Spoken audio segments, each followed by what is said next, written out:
Before the Vikings let out history's mightiest war cry, before Ragnar Lothbrok was thrown into a pit filled with snakes, before one of England's most powerful kings had him chained in his palace, we must ask who he was. Because Ragnar Lothbrok, if he truly existed, is one of the least documented yet most talked about figures in history. The Scandinavian sagas portray him as an epic warrior, a legendary leader, a demigod Viking chieftain who struck fear into the hearts of people across the world.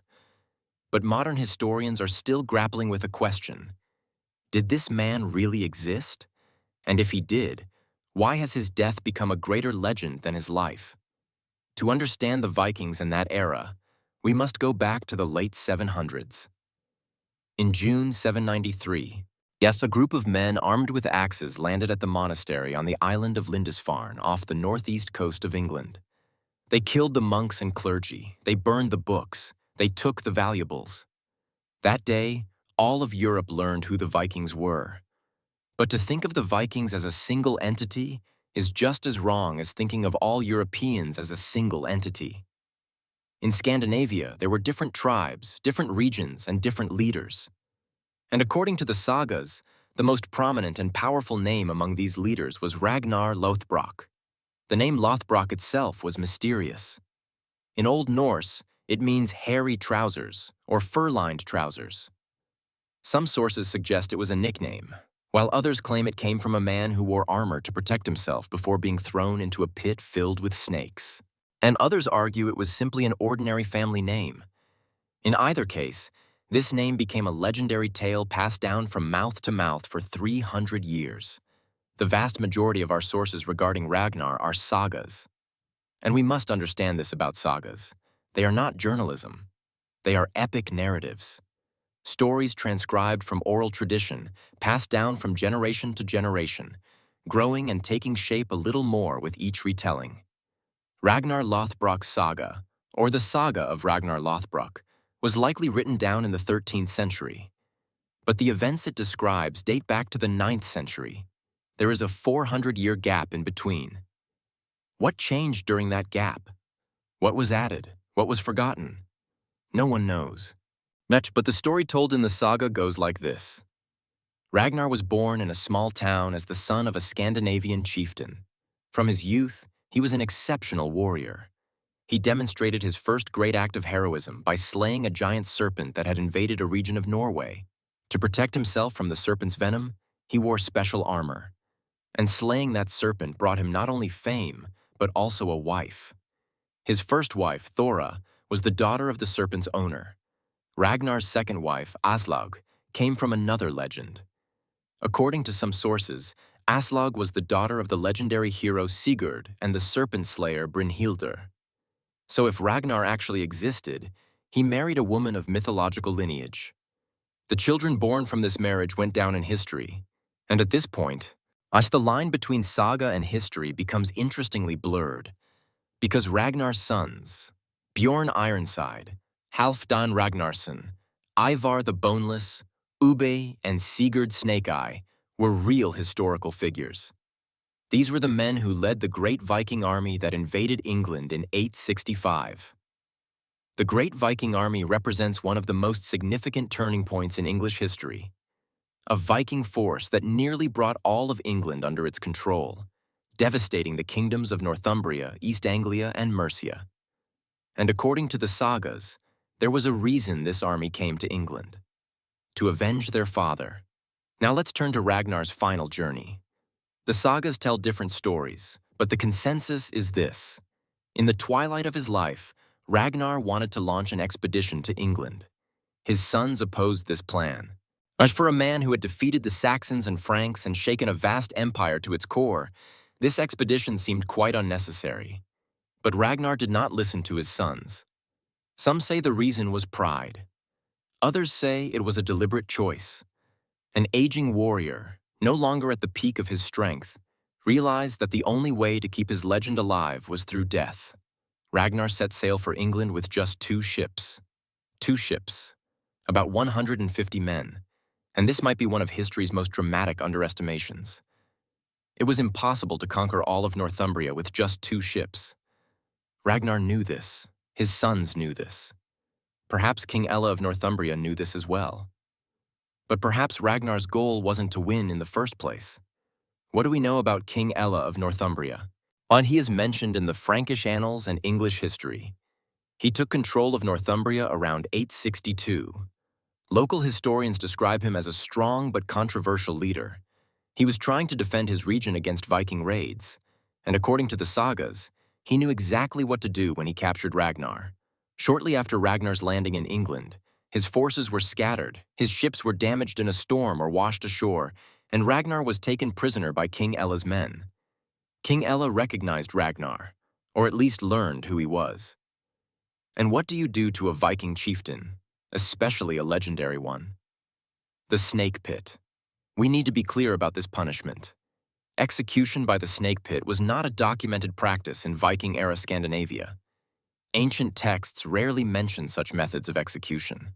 But a 12th century Danish historian named Saxo Grammaticus mentions such punishments in his work, that Aella actually used such a pit, filled it with poisonous snakes, and threw Ragnar into the pit while he was still alive. This has not been historically verified. But what has been verified is this. The man known as Ragnar Lothbrok, if he truly existed, died in England, and his death led his sons to England. And the saga recounts his death in verse. Kraka or Krakumal, the death poem Ragnar recited in the snake pit. Written in Old Norse, 29 stanzas. Each stanza describes a battle Ragnar fought or a campaign he undertook. And each stanza ends with the same refrain. We shall die laughing like lions. Or, in some translations, I am dying, but I am dying laughing. This poem was put into writing in the 12th century, that is, roughly 300 years after Ragnar's death. It is impossible to claim that Ragnar actually spoke these words. But the very existence of this poem, the fact that it has survived for so long, this demonstrates just how powerful that man's legend was. And the poem's final line has become one of the most famous phrases in all of Scandinavian literature. The pigs will grunt if they learn their mothers have been killed. This was a message to his sons. The sons found out. The year 865. A great Viking army landed on the English coast. Commanders: Ivar the Boneless, Halfdan Ragnarsson, Ube. The size of this army remains a matter of debate. While some estimates speak of a few thousand men, others suggest tens of thousands of warriors. Archaeological findings indicate that the army established a large winter camp, suggesting this was not a temporary raid but a plan for a permanent conquest.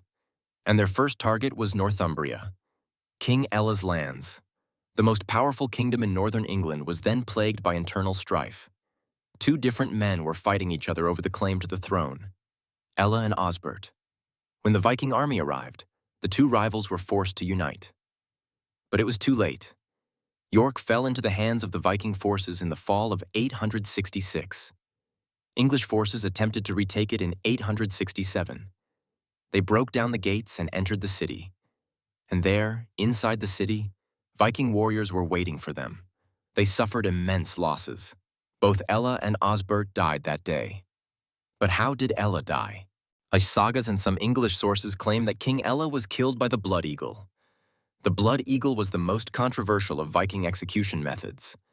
The victim's back is slit open, the ribs are torn from the spine, and the lungs are pulled out and spread like wings. An execution carried out in this manner is both physically excruciating and symbolically powerful.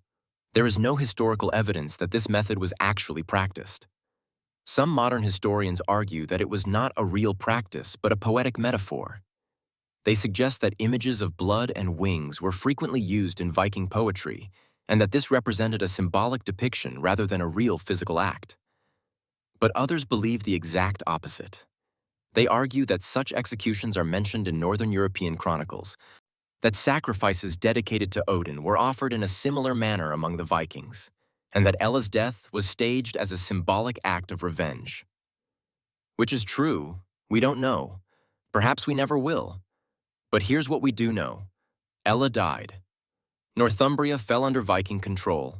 The Great Viking Army continued to conquer England. Ivar the Boneless. We need to focus on this name. Because Ivar, if the sagas are to be believed, was the true mastermind behind the Great Viking Army and the architect of Ragnar's revenge. The origin of the nickname Boneless is also a matter of debate. Some sources suggest this nickname described an actual physical condition, likely a bone disease or paralysis. Others argue it was a metaphor, that used to mean flexible, unpredictable, or uncontrollable. Ivar became a real historical figure mentioned in English sources as well, in the Chronicon Scotorum, the Annals of Ulster, and various Anglo-Saxon chronicles. The vast majority of historians agree that Ivar the Boneless is the same person as the Viking leader named Ivar who operated in Ireland and Scotland. So Ivar was real. The Great Viking Army was real. The attempt to conquer nearly all of England was real. And it is said that all of this began with a father, a scream, and a snake pit. So was Ragnar real? Modern historians have grappled with this question for years. According to one view, Ragnar was a being, half human, half god, who embodied the characteristics of multiple real Viking leaders.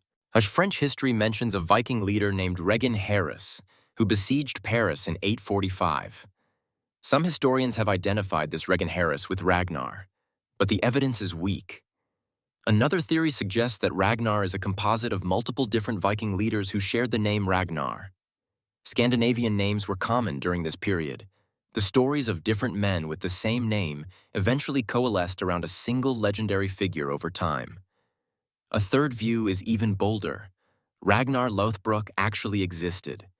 Like the pirates documented in both the Caribbean and the Indian Ocean, Ragnar left his mark in multiple sources and across various locations. And it was simply the record-keeping practices of the time, and the fact that Christian monks writing in Latin failed to consistently spell the name of a Viking chieftain, that made tracking his trail difficult. Which is true. We still don't know. But perhaps that isn't what matters. We know that Olivier Levasseur's treasure was real. We know that the Nossa Senhora do Abo ship was real. We know the raid was real. But whether the coded message was real remains a matter of debate. A similar equation applies to Ragnar. The Great Viking Army was real. His sons were real. The fact that nearly all of England fell under Viking control was real. The destruction of King Aella's Northumbria was real. So, behind all of this, was there a man in a snake pit buried among venomous snakes, sending a message to his sons as he took his last breath? Let the sagas say so. And the fact that the sagas say so carries its own significance. Viking society was an oral culture. Memorizing poetry, passing down stories, and recounting the heroics of ancestors was both a cultural obligation and an identity-forming act. If Ragnar's sons truly led the Great Heathen Army, and they did, then the way these sons portrayed their father and how they positioned him on the historical stage served as a means to legitimize both their own authority and their military power. The Ragnar legend didn't have to be true. It was enough that it was useful. But this is precisely where the line between history and legend blurs. Because the legend of Ragnar, if it was indeed a fabrication, was concocted at an extremely strategic moment and with great skill. As it was used to instill fear as the justification for the Great Viking Army's invasion of England. It was told in Scandinavian courts for decades. It entered the sagas. It was recorded by Saxo Grammaticus. And finally, over 1,000 years later, it became the centerpiece of a television series watched by millions of people worldwide. Can a fabricated legend survive for so long? Perhaps. But perhaps asking that question is wrong. The real question is this. Whoever the man who died in the snake pit was, whether a single historical figure, a composite of multiple people, or a purely literary creation, the ripple effect of that death was real. It transformed nearly all of England. It reshaped the Anglo-Saxon kingdoms. It brought Alfred the Great, one of England's most significant historical figures, onto the historical stage.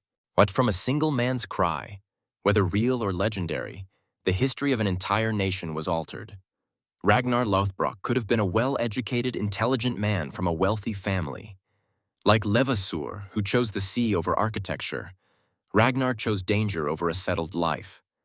Both secured the greatest spoils of their time. Both were captured. Both chose to remain silent. Levasseur hurled his code into the crowd. Ragnar bellowed his poem from the snake pit, and both of them, even centuries later, continued to inspire people to search, to dig, to unravel. Because some stories don't have to be true. It's enough that they're this good. Did this story captivate you from start to finish? Subscribe. Every week, I share history's strangest, darkest, and least known true stories. And if you're sort of curious about what you think of Ragnar's final words from the snake pit, leave a comment. Perhaps no one truly knows what that scream meant.